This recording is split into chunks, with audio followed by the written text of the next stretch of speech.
on our AARP YouTube channel. So please click Got It when it appears on your screen. If you're not familiar, AARP is the nation's largest nonprofit, nonpartisan organization dedicated to empowering people to choose how they live as they age.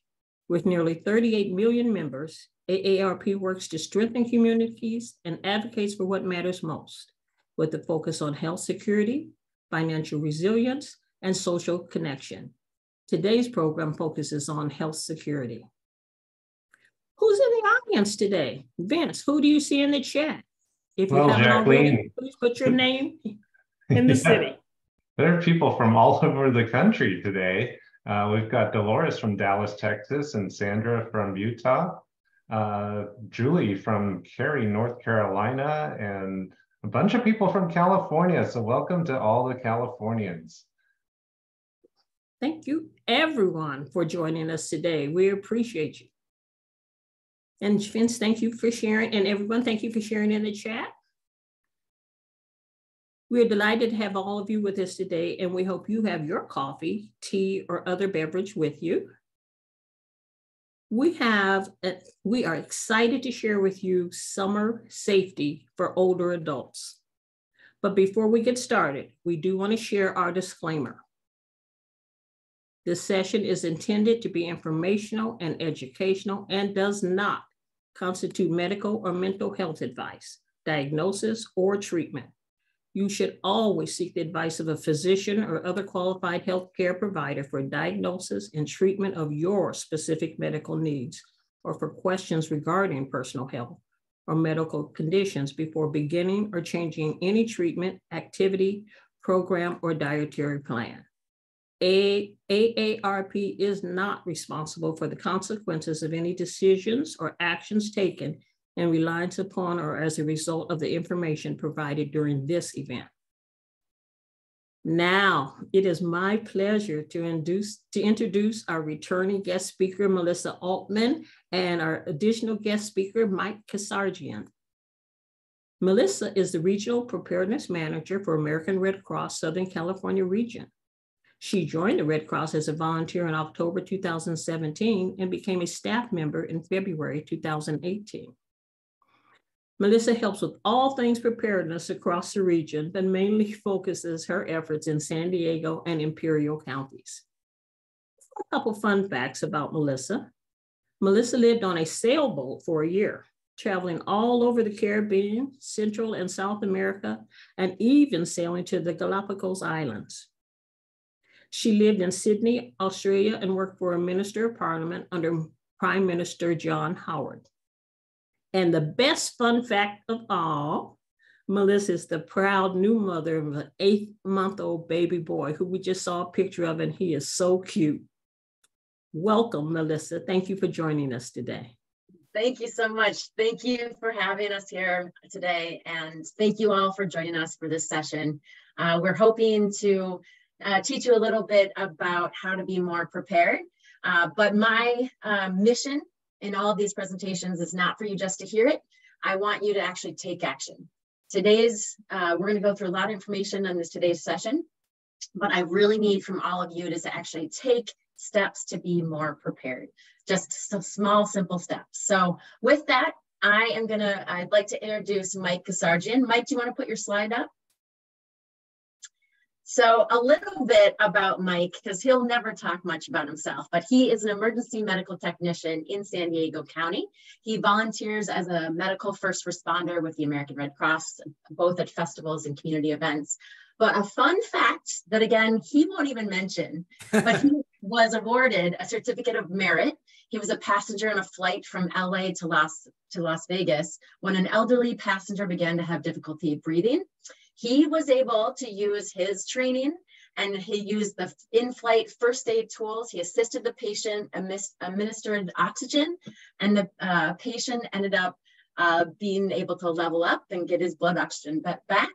And because of Mike's action, the patient was able to survive and recover, and then the ground paramedics took over. So amazing work he does, even when he's not officially in the Red Cross capacity. He's always on Mike's also a curriculum developer and trainer for the Red Cross on our wildfire preparedness. And then Mike earlier served as the Red Cross Pacific Division advisor. So in Northern California, he served as a board of directors for the Kensington Fire Protection District. So he is, if I haven't made it clear, very experienced and also a very enthusiastic presenter of community preparedness programs. So with that, Mike Kasarjian, thank you so much for being here. I'll kick it over to you. Hi. Melissa didn't mention that I'm in, I think she may not have, that I'm an EMT. So that picture is a EMT response happens to be with Pasadena Fire Department in that. And very appropriately for today, this is a heat-related emergency response. This person is in heat shock. Now, the catch to all this is this was a drill for some of the things that we do with Pasadena Fire, but we were drilling a heat response, and that's because heat emergencies are definitely the theme for this summer, both with the work that I do with first aid with the Red Cross and with just in general across the nation. We're having extreme heat, and we're having therefore a lot of heat emergency responses that we're having to take care of. Extreme heat is when we have prolonged high heat and humidity, and at the same time warm overnight temperatures. And we'll talk more about what it means to have extreme heat and how extreme we're talking about. What's key, and why I'm glad that you invited me to speak today, is that extreme heat is the cause of more death in the United States than any other natural hazard. So we think of deaths in hurricanes and tornadoes, we think of deaths in flooding, but extreme heat takes more lives than any of those other natural disasters do. So I'm glad to be able to be talking about that today. Extreme heat is when our bodies can't keep cool, and therefore we get a heat-related illness. And we'll talk more about what the heat-related illnesses are. Our job today is to talk about what we can do to prepare for extreme heat so that we don't get a heat-related illness. By preparing, we can prevent any of these things that we're going to talk about from happening. The key on extreme heat, though, is that we can't keep our bodies cool, and our bodies are used to cooling off at night. And so it's just as important to keep cooler at night as it is during the day. So we'll talk about all of those things in a second, but like Melissa said, we want you to take action, and therefore our theme is on all our preparedness programs that it's easy to prepare. And if you've been joined any of our other preparedness programs, we like to keep it into 3 phases: get a kit, make a plan, and be informed. So we won't be talking about preparing for general natural hazards, for general emergencies. Today, we're going to talk about what we need to do that's special for preparing for a heat emergency. If you want the background information, that is more details on get a kit, make a plan, and be informed, they're all at the Be Red Cross Ready website that you can just Google Be Red Cross Ready, and all of the background information and all the preparedness information that we won't be getting, the foundational information, will all be there. Today, let's talk about, though, heat emergencies. So let's talk about easy to prepare. Let's talk about the kits. Now, we're not going to talk about everything that's in your kit, but we're going to talk about how you can enhance your kit for heat emergencies. And the first thing I'd like you to do in your kit is to verify your bottled water. You should already have, please, 1 gallon per day per person stocked aside. But have those bottles expired? Do you need to enhance them because you don't quite have 1 gallon per day per person? So when we talk about enhancing your kit for heat emergencies, the first thing I'd like you to do is verify your bottled water. The second thing I'd like you to do, and these aren't on most first aid kit checklists, is add Pedialyte to your checklist. Add a few quarts of Pedialyte. We used to think of Pedialyte as for infants, but it's just as appropriate for adults, and the bottles are not even labeled for children anymore. They're labeled for adults. This is an old picture that actually says infants on it, but Pedialyte is better than all the other power drinks, Powerade and Gatorade and all that, because Pedialyte has less than half the sugar of all those other Gatorade drinks. And so Pedialyte is the one that's always recommended by physicians. It's recommended by EMTs like me. It's what we carry with us on the ambulance for heat emergencies. So add some Pedialyte to your kit, even though it's not on your kit checklist. I'd like you to add some cold compress instant packs to your first aid kit if they're not already there. Grab a handful of 10 of them from CVS or whatever and put those in. These are nice to keep cool when the power goes out. And we're going to talk about how power outages and heat emergencies often go hand in hand. And so I want you to have some ice packs in your emergency kit also, so that you can keep cool even when there isn't power. And when there is power, washcloths are great for wetting yourself and chilling yourself. Keep the washcloth in the ice box, keep it in the freezer, keep it in a cold bucket of water. If you have power, washcloths can be chilled and wetted easily and keep you cool. By the way, if you don't have power and you're using ice packs to keep cool, you're going to use the washcloth anyway between the cold compress and your skin. You never want to put a cold compress directly on your skin because you'll get a freeze burn on your skin. So the washcloths are important even when you're using the cold compress. Go ahead and wet the washcloth and put it between the cold compress and your skin. All right, so we're enhancing our kit because it's easy to prepare. And I want you to add these things to your kit. I want to talk just another second about the Pedialyte. All right, Pedialyte is a rehydration drink, and it's better than water because of all the electrolytes that it has in it. And it's really more effective than water for dehydration. And dehydration is one of the things that causes heat illnesses. So I have a special slide for Pedialyte just because I want to emphasize that Pedialyte is great for heat time. Take it to the beach with you. Take it when you're working outside in the garden. Take it instead of water. It's really a lot more effective than even water is. And we already mentioned that it has less calories and less empty sugar than power drinks do. All right. That's what I want you to do your kit. Now, that doesn't mean that's all that's in your kit. You have your regular Red Cross Ready kit also. And like I said, you can go Google Be Red Cross Ready to find out what else goes in your kit. All right, the second part about being easy to prepare is to make a plan.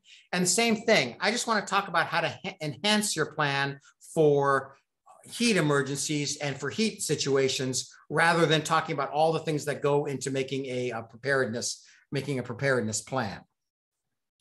All right. Enhancing your plan, I want you to think about, in the sense of heat emergencies, if you have a plan for covering your windows. Blinds obviously are terrific. Thermal blinds, the kinds that have little cells on them or that are the thick cloth, are even better than the wooden blinds shown in this picture. But have a plan for covering your windows. And if you don't have window coverings, and by the way, I live in Southern California, and we have great ocean views from my house, we don't have a lot of window coverings on our windows. So we're ready with window reflectors to reflect heat back outside. And what's a window reflector? Well, it's just a piece of cardboard with foil on it, right? And the foil bounces the heat back to the outside. And the cardboard is we have it pre-cut for the key windows in the house, so that we just put the cardboard up. The foil is on the outside half. We hold it in place with some blue tape because that blue tape doesn't take the paint out. But you can also buy window reflectors, like for your car, those foil reflectors for your car. The reason that I'm not a total fan of the foil reflectors for the car is because they're in windshield shape rather than house window shape, but they work great and they mean you don't have to make a cardboard reflector. So enhance your plan by figuring out how you're going to cover your windows in heat emergency. And this is particularly important if we lose power, to keep that heat out of the house. Next thing I'd like you to do in your plan is identify cooling zones. Choose places that you can go outside of your house for relief from the heat. My wife and I love going to the theater, and theaters are often in malls, so we can walk in the theater and we can walk in the malls. But schools and libraries and senior centers all have, are all places that are usually well air conditioned. And then in a heat emergency, often there's cooling centers set up by the county, in addition to the usual places that have air conditioning. So I want you to have a plan for where you can go for relief from the heat, particularly if the power is out at your place. Usually a power outage during a heat emergency is very localized. It's not like the whole city will be out of power, most likely.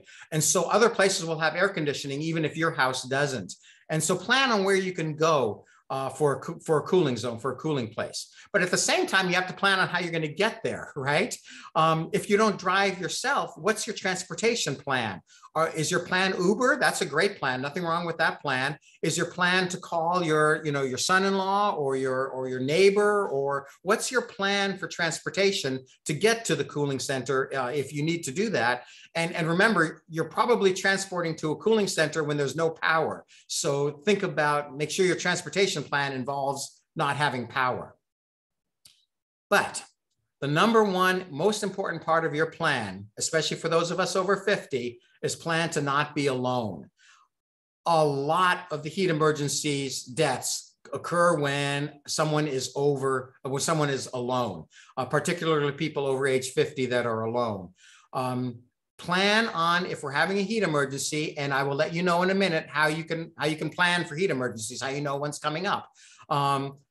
Plan to not be alone. What is your plan for for connecting with your community? Are you in a condo and you can connect with other people in your building? Are you on a block and you can connect with people on your block? Do you have family nearby and you can connect with them? But make sure that when there's a heat emergency, you plan to not be alone. I put this one in red because it's a biggie. Planning for pets is very similar to for planning for people. I'll talk about that in a second. I'll talk about preparing for power outages, but preparing for outages is my other big red one, right? Those are the two: plan for not being alone and plan for power outages. All right, pets, basically the same as human: fresh water and shade. Don't give Pedialyte to your dog. It won't harm them, but I prefer you ask your vet first before giving Pedialyte to your dog. Pedialyte's made for humans, so ask your vet about Pedialyte. You want to cut back on the number of walks. Just take your walk and get it done and come back in. You totally know not to leave a pet in the car, and you totally know to leave the air conditioning on at home if you're off to work. And then if the power goes out in your home, make sure that you have a plan for someone rescuing your pet from the hot house. A house can get almost as hot as a car can. So always have that power outage plan. By the way, you guys, I have a little gadget in my house that plugs into the wall. I can't think of the name, eye socket. It plugs into the wall and it sends me a text on my phone when the power goes out in my house. So I know if the power's gone out, even if I'm at work or something like that. So if you're really into smartphone gadgets, I like that one. Just plugs into the wall and sends you a text message. Sends you a text message when the power comes back on too. All right, pet safety.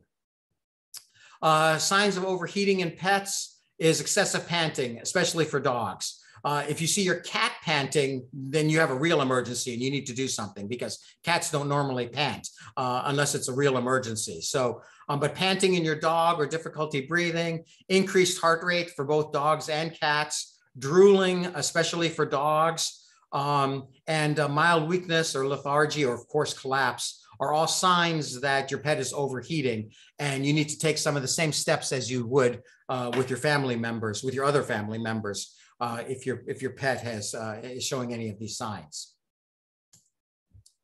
All right, power outages are common during heat because a lot of our power grids are overtaxed. And then when everyone turns on their air conditioners, which use a huge amount of energy, everyone turns on their air conditioners, the safeties on the power grid start shutting down so that they can save power to other areas. And so it happens that during heat events, power outages are very common. Now, often it's just a small portion of the grid that goes out.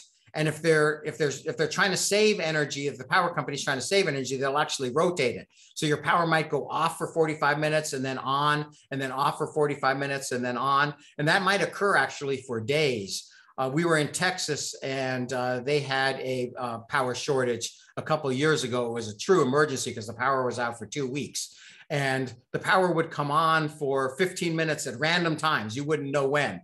But if the power came on, you would shout, "Power is on," and everyone knew to go charge their cell phones and heat their food in the microwave because you had power for a few minutes. But these power outages due to power shortages can actually last a long time. So I want you to plan for that. I want you to plan for who you're going to call and who your support network is, again, so that you're not alone.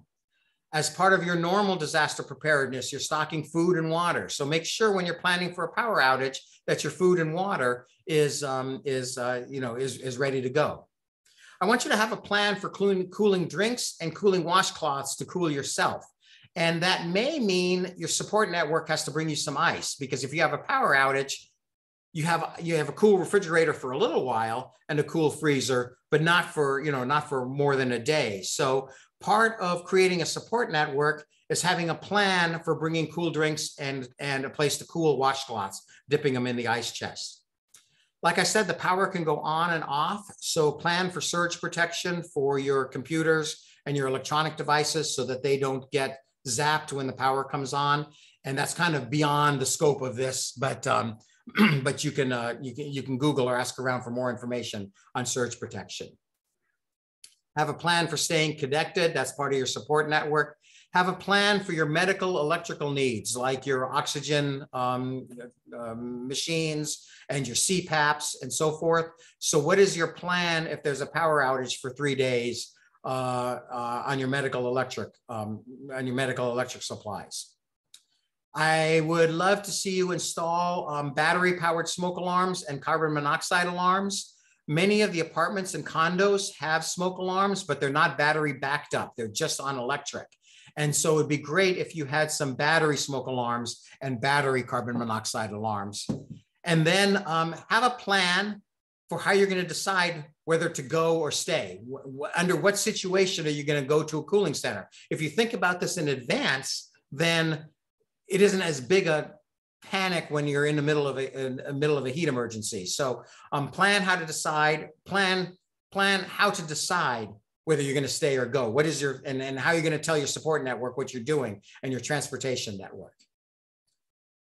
All right, that was a lot of words. That was the make a plan part, but that's what preparing is, right? Is planning, right? So again, some of these things are really easy to do, all right? And what are the two biggies? The two biggies are plan not to be alone. So have a plan for what you're going to do and plan for a power outage. So we talked about how to enhance your kit. We talked about planning. Let's talk about being informed. All right.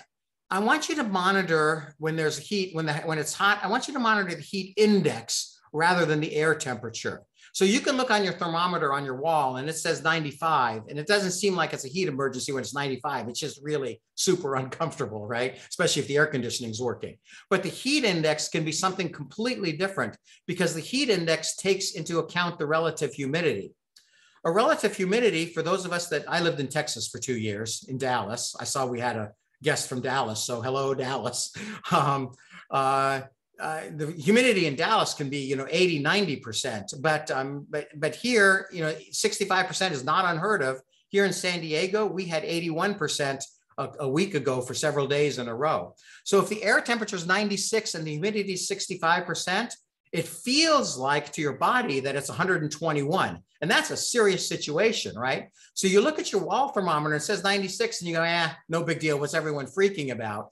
But if the heat index is 121, that's time to start implementing portions of your plan, right? So on the news, on TV, on the radio, they always, some of the stations say it feels like, so it's going to be 95 tomorrow, but feels like 121. So you want to listen to the heat index, which is what the weather service calls it, or the feels like, which is what the TV and the internet sometimes calls it, but monitor that heat index rather than monitoring the air temperature. And I'm willing to bet I'm going to have some questions on that. So I'll leave plenty of time at the end for questions. All right. The other part of being informed is to pay attention to heat alerts. And I'm going to show you on the next slide after this one how to get heat alerts on your phone, but you also get heat alerts from watching the TV news or from listening to the radio and so forth. And there's different levels of heat alerts. There are heat watches, which means heat is probably coming up in the next 24 to 72 hours. And that's time to check your plan, pull out your power outage plan and make sure you got there, make sure you have your plan ready and check your water and so forth. That's what happens if you get a watch. An advisory is when the heat index is going to be 100 degrees or higher. And part of an advisory is that it doesn't cool off at night either, meaning it's over 75 at night. So you're not only going to not cool off during the day, your body is not going to have a chance to cool off at night. Your body really wants to be in the low 60s at night. That's why they tell you to set your open your windows and so forth on a normal day to get your body temperature down, because your body needs to recover at night. So if it can't recover at night because it's 75 or higher and it's 100 or higher during the day, that's the time that we start getting the chance for heat illness. And a heat warning then is the highest level of emergency. And that's when the heat index is 105 or more. And you really need to take action because serious heat illness is possible. So how are you going to get these heat alerts? You're going to get them, first of all, by registering with Alert San Diego. This is not an app. This is a website that you go to. And there's actually a phone number on this website too, if you're not comfortable with websites. And you're telling San Diego that that you are that you're a senior, if you are, so that they know where the seniors are, and you're giving them your phone number so that they can call you in an emergency. So but again, Mike, this is not a, go ahead, Melissa. Just to clarify, this is for everyone just in San Diego County. We have a lot of people from all over. Thank you. So thank you. So your county has the same thing. It has a reverse 9911. So Google reverse 911 for your county and let the fire department know if you have mobility needs, if you have medical energy needs, if there's a power outage, and most of all, let them know your phone number so they can call you. All right.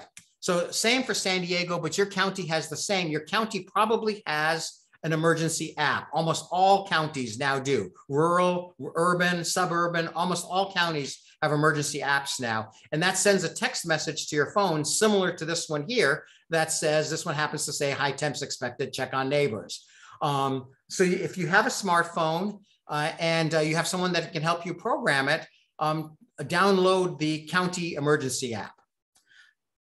Even better than the county app though, because sometimes I don't trust my county, is the Red Cross emergency app, because it is just awesome. And I don't say that just because I'm with the Red Cross. I tell all my friends, I tell everyone to download this app because you have control of which weather alerts you get. So there's 35 different severe weather alerts, and you can tell whether you want to know just, if something is coming up or if it's severe or what. You can customize it to what kind of alerts you get. The alerts come from the NOAA, the National Weather Service. And it's really reliable, this app.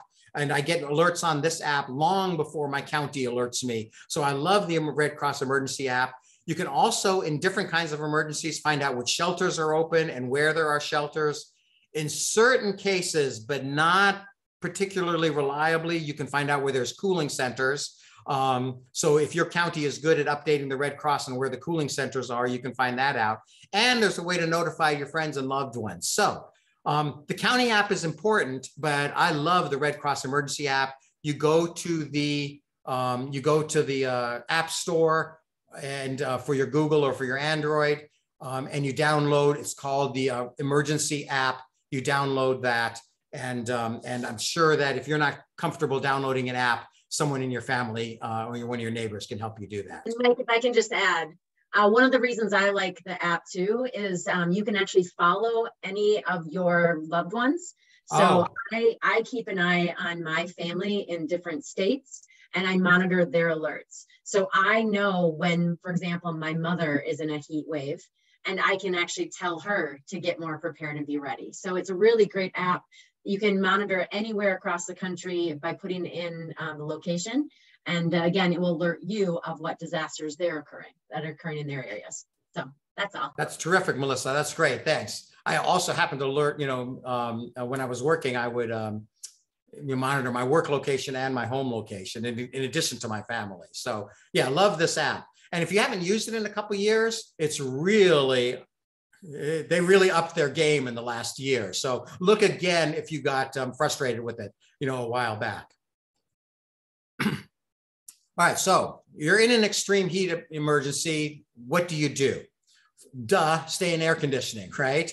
But also cover your windows. We don't think of that. We don't think of how hard the air conditioning has to work when the sun is blasting through our windows. So cover your windows, wear loose fitting clothes. All right, none of that cool looking spandex that you jog down the beach path with. Now we have to wear our loose fitting lightweight clothes, and to go ahead and take cool baths and showers, and obviously avoid using the stove and the oven. So the first thing is stay cool. All right, cover your windows, loose fitting clothes, take showers. Number 2 is hydrate. We talked about water. We talked about Pedialyte. We didn't talk about avoiding alcohol and caffeine, because your water needs, if you drink alcohol and caffeine, your water needs are higher, first of all. And second of all, they can increase your heart rate, which makes a heat emergency more likely to come on. So you want to avoid alcohol and caffeine. Third, postpone your outdoor activities. Use sunscreen and white hats, take frequent breaks. It kind of goes with being indoors, right? Avoid being outdoors. And then stay connected. And I'm going to say it again, it's so important because so many emergencies occur when people are alone. Avoid being alone. You can't monitor yourself if you're starting to have symptoms if you're alone, because one of the first things to go is your awareness of what's going on. So avoid being alone, check on your pets. If you're not using an app, or if you are, you monitor the heat index, use your weather radio, figure out what the heat index is, and figure out what kind of a situation you're in. Just stay connected. Call your family, call your neighbors, and rely on each other. And fifth, stay aware. And I'll talk right now about what the signs of heat illness are, and how to treat it, and hopefully you can share this with your family and your support network, so that they can help you and you can help them. All right, so staying safe means keeping cool, hydrating. My favorite is Pedialyte. Keep it on the ambulance. Limit outdoor activity. Stay connected. So important. Stay connected and stay aware. All right, heat cramps is the first sign of a heat illness. It's muscle pain or spasms, particularly, well, it says so, particularly in your large muscles, your arms or legs, but also stomach cramps. That's your first sign that you're having a heat emergency. We'll talk in a second here what to do if you're starting to have a heat emergency. All right, heat exhaustion is the next level, and your body is starting to really react to the heat. The key here is heavy sweating and cool, pale skin. That's how you know you're in heat exhaustion. All the other things you're not going to remember unless you happen to have this brochure in front of you. But just remember, heavy sweating and cold and pale skin is a fairly serious heat emergency that you need to take care of right away. And then heat stroke is the really bad one. That's the one we were drilling on the very beginning slide that you saw that involved the paramedic call. And the first sign of heat stroke is no sweating. So your skin is dry and it's red and hot.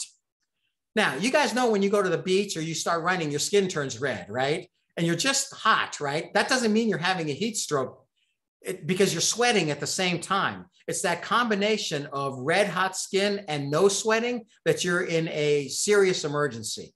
And if there's a headache in addition to it, or confusion, that means your brain is starting to shut down your organs. Your brain is starting to react.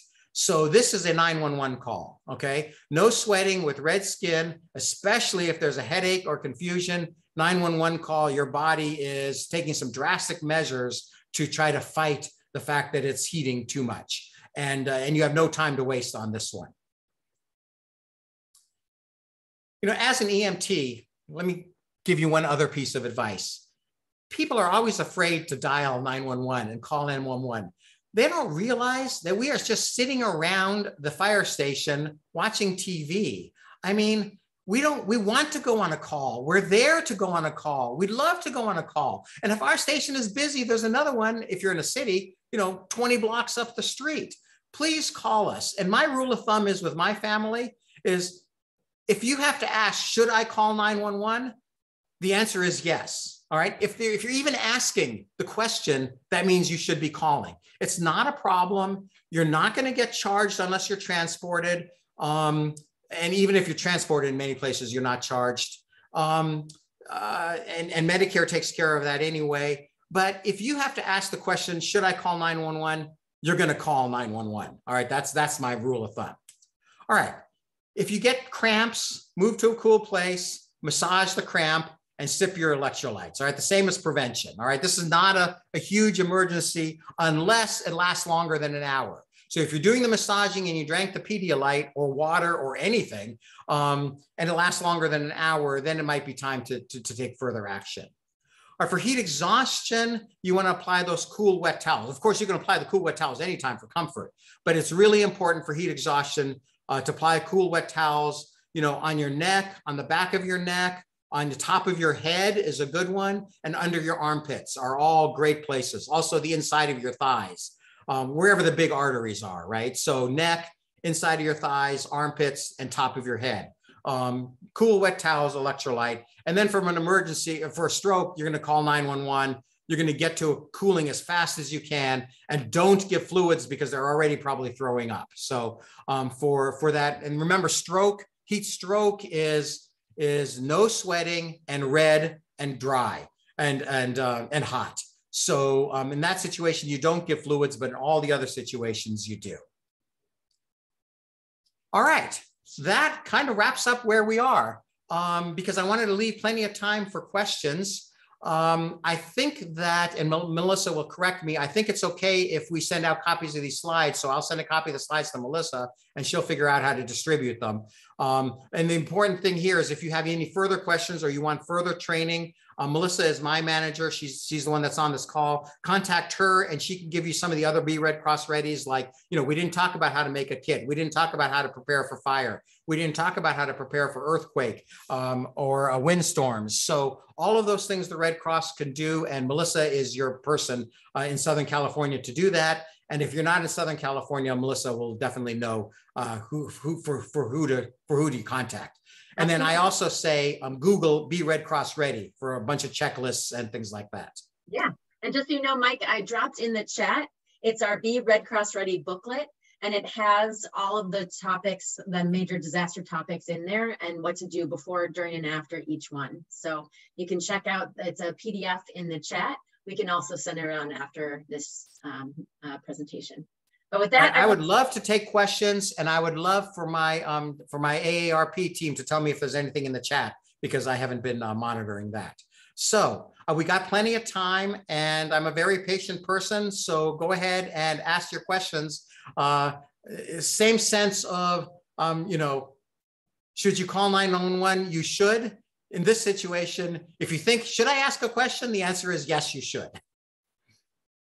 Well, go ahead. I was just going to say, I don't know if anyone's following on the news. I imagine everyone is, but 2023 July broke all kinds of records for heat across the world. They are seeing record highs they've never seen before. The highest temperatures, for example, in the UK, highest temperatures in the Pacific Northwest. So we are seeing extreme heat across the world. So this is a very perfect timed presentation because July and August tend to have the hottest months, and we're breaking records in 2023. And with that, Vince, I know there's got to be a ton of questions for Melissa and Mike. Can you tell us what people are asking? Yeah, so just on the eye socket, Mike, that's spelled ISOCKET. I don't necessarily want to take the time to Google it right now. So it says eye socket on it, and then the word socket, like you plug into the wall socket. It says eye socket on it. I don't know if that's enough information to find the one that I have, but I love my eye socket.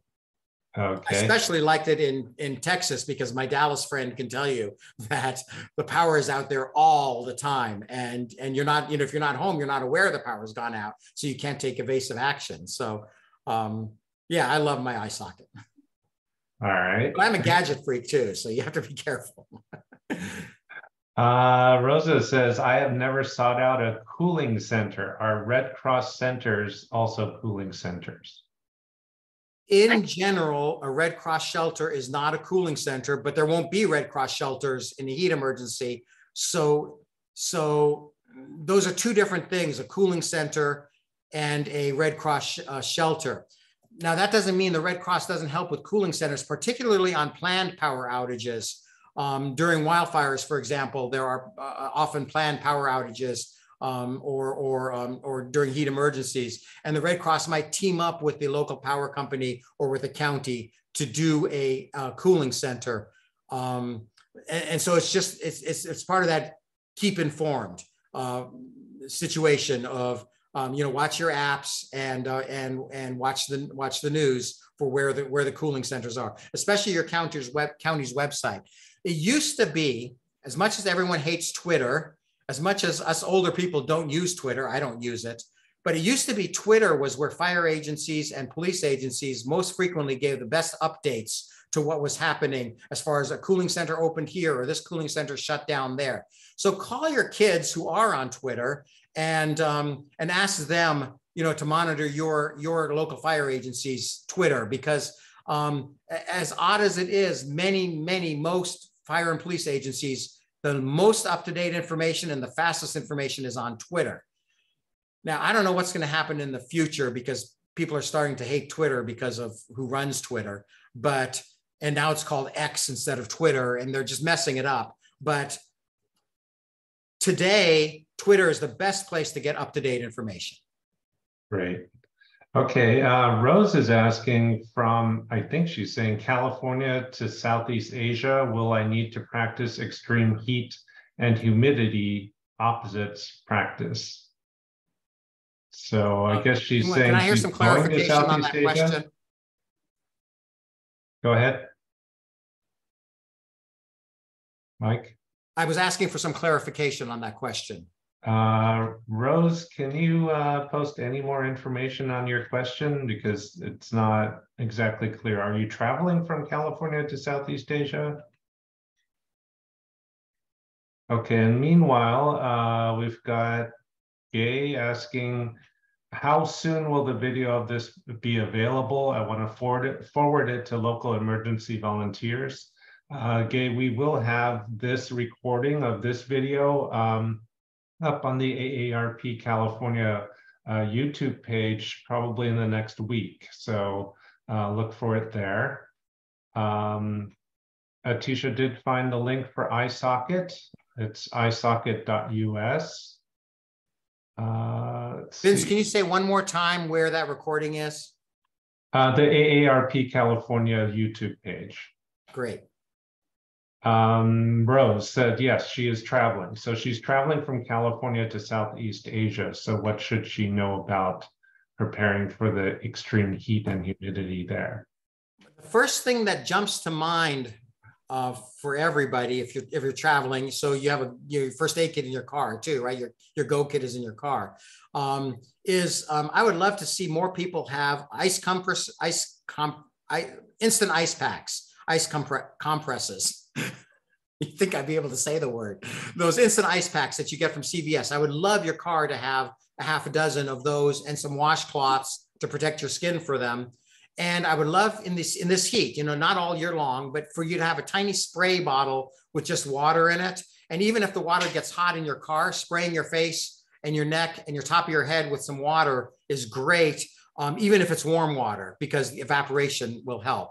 And so that's the first thing I see. The only thing for Rose is I'm not sure if you're allowed to take those instant cold packs on an airplane. So we would have to look into that. Does that count as a gel and therefore it can't go on an airplane? I don't know the answer to that. But for everyone else traveling traveling by car or bicycle, by all means, put some cold compresses in. I would love to see that. And then I take my Pedialyte everywhere. And it's now, the Pedialyte in the stores is now labeled so that it doesn't look like it's a kid's drink, so you don't feel embarrassed having it, you know what I mean?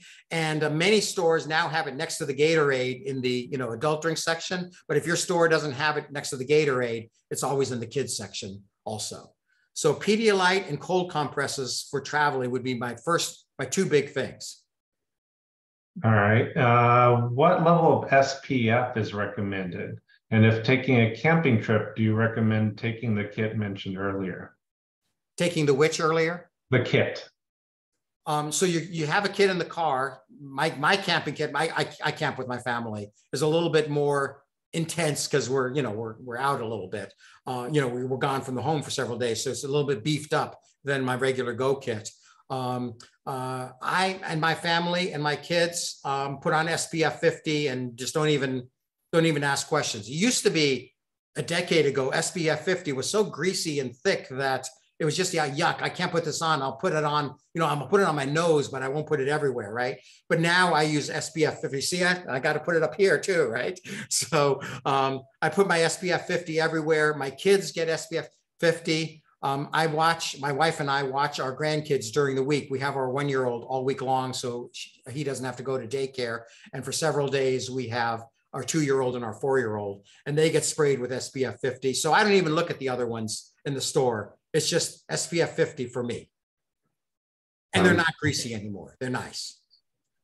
All right. I'm not seeing any other questions. We did have Priscilla from AARP provided the link to the page where the video will be available by Friday. So if you're looking for that recording of the video, it'll be there at aarp.org/Tea and Coffee Tuesdays. We've also Melissa and posted, Vince, should I slide the PDF of these slides into the chat? Yeah, I think so. Yeah, why not? Melissa, are you good with that? You're on mute. Yeah, I'm fine with that. Okay. Vince, I did notice that Tisha asked a really great question that I want to make sure that Mike answers. Her question was specifically, how does heat affect older people? So more specifically of against the general population, how are older people more affected by the heat? So the studies show that people over 50 are more affected by heat than what you're calling the general population.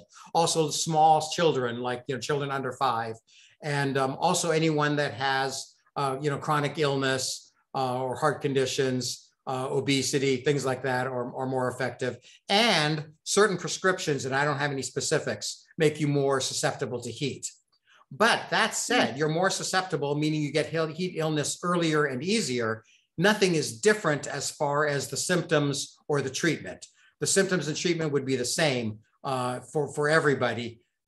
It's just that they come on sooner and faster if you're over 50. So, put that Pedialyte in your car, put those cold comments, because nothing wrong with, taking a swig of Pedialyte. I mean, once it's open, don't leave it in your car. But, you're grocery shopping, there's no heat emergency, but you're grocery shopping, you're hot, you get into your car and it's 140, so you get even hotter, right? So, take a swig of that Pedialyte and then replace it, or grab one of those cold compresses and put it on the back of your neck, or put it on the top of your head, or under your armpits. I mean, nothing wrong with, doing some of these preventive things. Even if there's not a heat emergency or anything like that, particularly if you're alone, take care of yourself even better than you would, normally, because you have to watch out for yourself before you can't watch out for yourself. So, so I would do that. And all of those things go for in the home too. Electric costs in San Diego have gotten absolutely insane. Do you guys know that we pay for the highest level tier 1 electricity, 81 cents a kilowatt hour? In the rest of the country, it's 5 cents, 8 cents, 15 cents. And so people are turning off their air conditioning, right? And so take care of yourself in your home too. Watch yourself. Drink the Pedialyte at home. At home, use ice cube in a Ziploc bag with a washcloth to keep cool. You don't have to waste one of your cold compresses at home. But keep cool. That's the key. Mike's going to start doing commercials for Pedialyte, just so you know. You know what? It's sounding like that, but it's because people are they're hesitant to use it because they think it's for kids. Because we all grew up, as boomers, grew up with it for kids, right? Oh, my kid's vomiting, get the Pedialyte, right? Well, it turns out that it's much more than that. So awesome. All right. I think we're back to you, Jacqueline. Hey, oh my gosh, thank you so much, Mike and Melissa, for a lot of really good, timely information, especially about the Pedialyte. Oh, no, I'm going to be in trouble. So before we close out, we'd like to take a quick pulse on what you've learned. Put it in the chat. What you did you learn from today's presentation? Vince? Anybody want to add in what they've learned from today in the chat?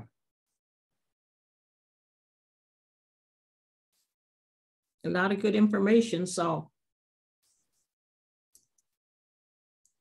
very timely information. Anything? Keisha learned about the heat index. Yep, that heat index. Mm-hmm. Priscilla learning having a plan and a kit is essential, but not just for heat safety, but all emergencies. Oh, everybody's like that Pedialyte. Yeah. It's Not nice because being it's not so alone. high in sugar. That's a you key know? one, It's not it's being crazy alone. Sugar. Now that we can drink it without shame. All right.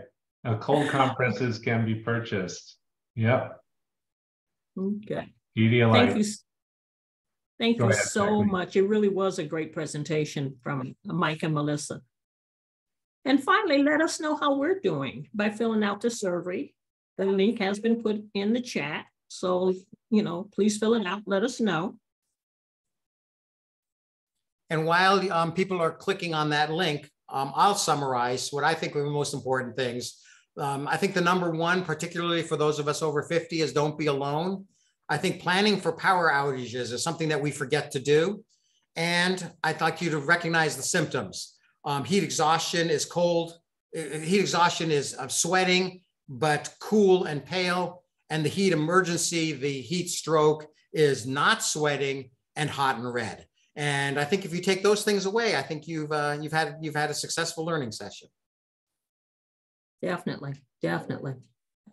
And someone said that they learned that it's important to have a plan. So that is also very, very good. So we'd like to invite you to our quarterly series. One of our upcoming events are Piggy Bank Essentials with Martin, Thursday, August 24th at 9 a.m. And join us for the next Tea and Coffee Tuesdays monthly meeting on Tuesday, September 12th at 9 a.m. And we'll be having a conversation on Medicare. I know there will be a lot of attendees and questions on that. Again, a big thank you to our guests, Melissa Altman and Mike Kasarjian.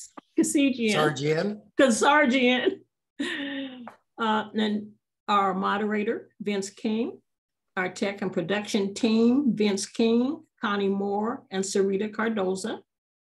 A shout out to our team member, Joyce Howard, who is celebrating her birthday today. Of course, our AARP staff and all of you. Again, I'm Jacqueline Cole. Thank you so much for being